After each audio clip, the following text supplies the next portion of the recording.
Today we are talking about the parable of the prodigal son. We're going to answer lots of questions here. Where is it found? What's a parable? What is this parable? Why is it important? And what do some people miss? And as we go, I want you to think, what does prodigal mean? And I want you to put your guess down in the comments. Hi friends, I'm Miss Nancy Root. And I'm Mr. Roger. We want to see kids living for Jesus. This is part of Bible Drill Red Cycle. For more information, check out the description below. All right, let's start with where it's found. These are the gospel characters that I've created for the different books of the Gospels, Matthew, Mark, Luke, and John. And I like to hide them in the images of things that happen in the Gospels. So I want you to see if you can find which one is in this image of the parable of the prodigal son. You see it? There he is. It's in the book of Luke. So Luke is one of the Gospels, and here's how to find it. Luke is in the New Testament. It's a gospel book. Open your Bible in the middle. You should be in Psalms or Proverbs. Then open the right half in the middle. You should be in the Gospels or Minor Prophets. Then flip to find the book you want. The Gospels are Matthew, Mark, Luke, and John. If John has a number in front of it, it's a general letter. If not, then it's a gospel. Mark, Luke, John. All right, so once you've found the book, then we're looking for the chapter. The chapter is hidden on one of the pigs. It's the one off by itself. It's chapter 15. Can you find the verses? There they are, verses 11 to 32. So the parable of the prodigal son is found in the book of Luke, chapter 15, verses 11 to 32. First of all, what is a parable? A parable is a made-up story, a make-believe story that teaches an important truth. And this particular parable is about the prodigal son. Don't forget to put your guess of what that means in the description below. All right, so here we go. In this parable, a man had two sons. And when they were old enough, the youngest one came up to him and said, Father, give me my share of the estate. Now this was very rude. And in fact, what he was really saying was, Dad, I wish you were dead. I want you to go ahead and give me what I would get then anyway now. So he took all that money and all this stuff and sold any property, and he went to live in a foreign land. He went way far away to a different country to live. And while he was there, he spent lots of money, got some fancy things, and went partying and all kinds of fun stuff, and spent all his money like crazy. But then a famine came in the land, which means that food was hard to find, and when he could find it, it was really expensive, and he didn't have any money left. So what was he supposed to do? What he did was he went to a local pig farmer and he hired himself out to go feed the pigs. The farmer sent him out into the field to feed the pigs. Now, this is even more shocking because the people who were first listening to this parable that Jesus was telling this parable to, they were mostly Jews, and Jewish people consider pigs to be unclean. That means no eating pork chops, no bacon, and don't even be around pigs and deal with pigs and touch them. And if you did, you were not considered allowed to be around polite society until you got ritually clean, and you couldn't go and worship the Lord until you had purified yourself, and it was a big deal, and it was just really a big no-no, okay? And yet here was this guy, a Jewish boy, who was not only dealing with pigs, but he was feeding them. And in fact, he got so hungry, he was looking at the food that pigs were eating and said, they eat better than I do. And he was sharing food with the pigs. He was eating pig slop because he had nothing else to eat. And as he was sitting there, he thought to himself, How many of my father's servants have food to spare, and I'm starving to death? I think I'm going to go home to my father, and I will tell him, Father, I sinned against heaven and against you, and I'm no longer worthy to be called your son. Just make me like one of your hired men. Okay, it's a plan. So he braced himself and he journeyed his way home, ready for the humiliation of asking his dad for a job. There he went. What he didn't know is that his dad was looking for him. Every opportunity he had, he was watching for his son to come home. And when his son did come home, he saw him way far off. In fact, can you even see him in this picture that I made? Way far off. His dad saw him that far off. And when he saw him, he ran to him. He was so excited that his son was coming home, and he ran to meet his son. But Father, I have sinned against heaven and against you, and I am no longer worthy to be called your son. Quick, bring the best clothes and put it on him. Put a ring on his finger and sandals on his feet. Bring the fatted calf, kill it, and we'll have a feast. For this son of mine was dead, and he's alive again. He is lost, now is found. All of us are like that prodigal son in more than one way. See, sin is missing the perfect standard. It's not doing what we need to do.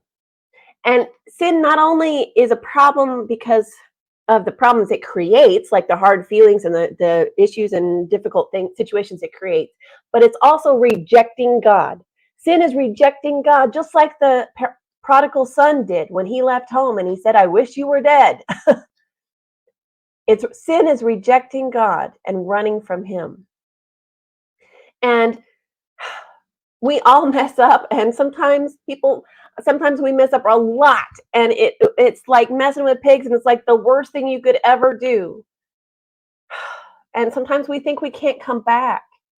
But the truth is, if we repent of our sins, if we turn away from them, turn back to God and ask him for forgiveness and come back to the Lord, we don't have to come back and worry about his reaction, because he's watching and waiting for us, and he comes and he welcomes us with open arms, and he's so excited to see us and throws a party because we have come back to him.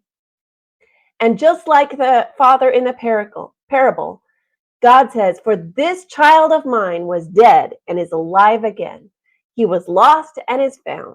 So they began to celebrate, and he celebrates with all who turn to him in that same way.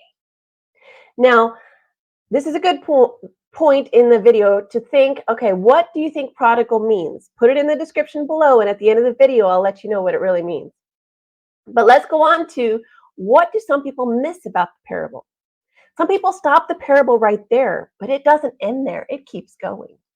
Do you remember the second son? There were two sons. Remember the older one? Well, the older one was out working when his brother came home in this parable. And when he got home, he saw the party in full swing, and he's like, what's going on here? And he asked one of the servants what was going on. And here is what the servant said. Your brother's come back. Your dad has killed the fattened calf to celebrate because he's safe and sound. This made the older son mad. He did not like this. He did not think his younger brother was worthy of a party, and he was really upset. And his dad came out to talk to him, and here's how that conversation went. Look, all these years I have worked for you. I have slaved for you and never disobeyed your orders. Yet you never even gave me a goat so I could celebrate with my friends. Yet when this son of yours comes home and he's been squandering all your money, and you killed the fattened calf for him. My son, you are always with me, and everything I have is yours. We had to celebrate and be glad.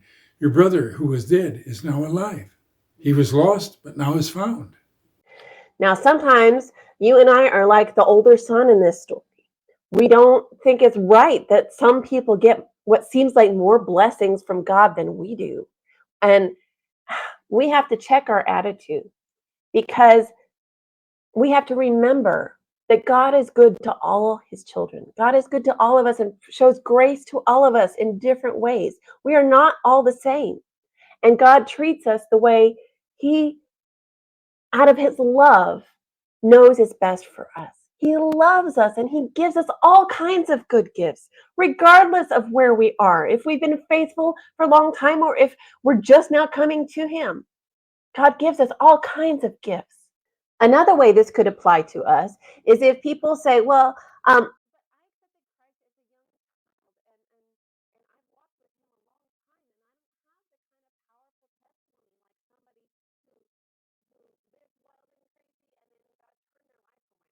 and so my testimony is not as good. That's not true, not at all. Here's the truth. Regardless of when you asked Jesus to be your Lord and Savior, Christ turned your life around. If you were a child, he turned your life around and saved you from a lot of things, from experiencing a lot of hardship and a lot of other things. And if you accepted Christ later in life, and he, regardless of how old you are, you get a new life in Christ, and it is cause for great celebration. One testimony is not greater than the other. It's just different. And so there's no cause to think, well, but it's not right that they should get it and I should not. And it doesn't work that way. We all have our own unique story with Christ. When you ask Jesus to be your Lord and Savior and you repent, he turns your life around and your life will never be the same. Never forget that. All right. So I asked you, what do you think prodigal means? And I'm going to check those comments down below to see what you think. But let's see what it actually means. Okay, according to the dictionary, prodigal is someone who spends money or resources freely and recklessly or wastefully extravagant. They blow their money. Okay? Now, in Christian circles, there's another definition, and it's because of this very parable. And in Christian circles, somebody might say, well, I have a prodigal son or I have a prodigal daughter. What that means is someone who grew up in the church but turned away from God and now lives a life of sin. And the parents of those prodigal children are praying that their children will come back, just like the son in the story, come back to the Lord to be welcomed by his open arms, and theirs as well. All right, so did you get it right? Let me know in the comments. And I want you to also to remember, we can't do anything so bad that God won't accept us, won't bring us back when we come in repentance before him. And you can learn more in this video. Don't forget to subscribe. We post memory verses in 4 translations, key passages, answers to Bible questions, and more.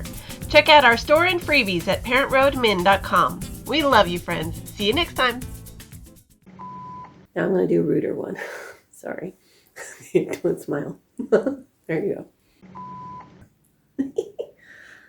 And he's alive again.